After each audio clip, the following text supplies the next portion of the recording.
जय Shri Ram. Income tax GST की दुनिया में आपका वेलकम है। आज है पार्ट 4। जीएसटी 9 में एक नई टेबल इंसर्ट की गई है, टेबल 6 में, डैट इज 6A1।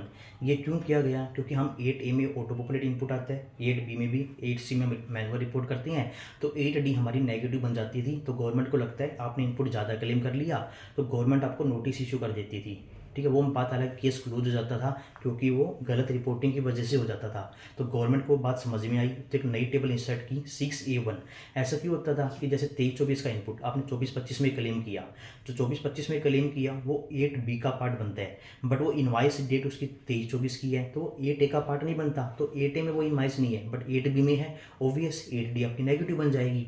तो इस प्रॉब्लम को गवर्नमेंट ने दूर करने के लिए एक नई टेबल इंसर्ट की है 6A1।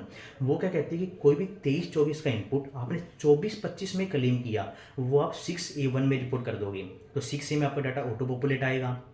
ठीक है, 6A1 में 23-24 का इनपुट 24-25 में क्लेम किया, वो 6A1 में रिपोर्ट कर देंगे। फिर नेट आपका बचेगा 6B, 8B में डाटा 6B से आएगा।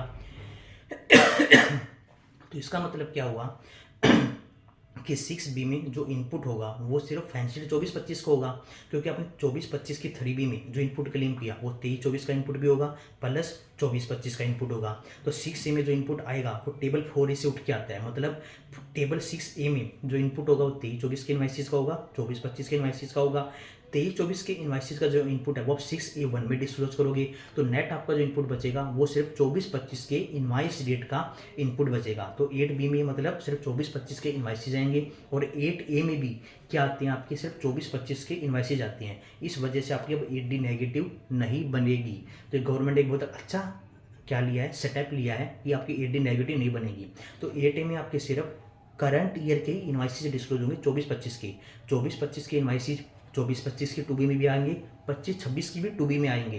तो इन सब 2B में जो भी इनवाइस डेट फाइनेंशियल ईयर 24-25 की है, तो वो 24-25 की 8A में डिस्क्लोज करेंगे।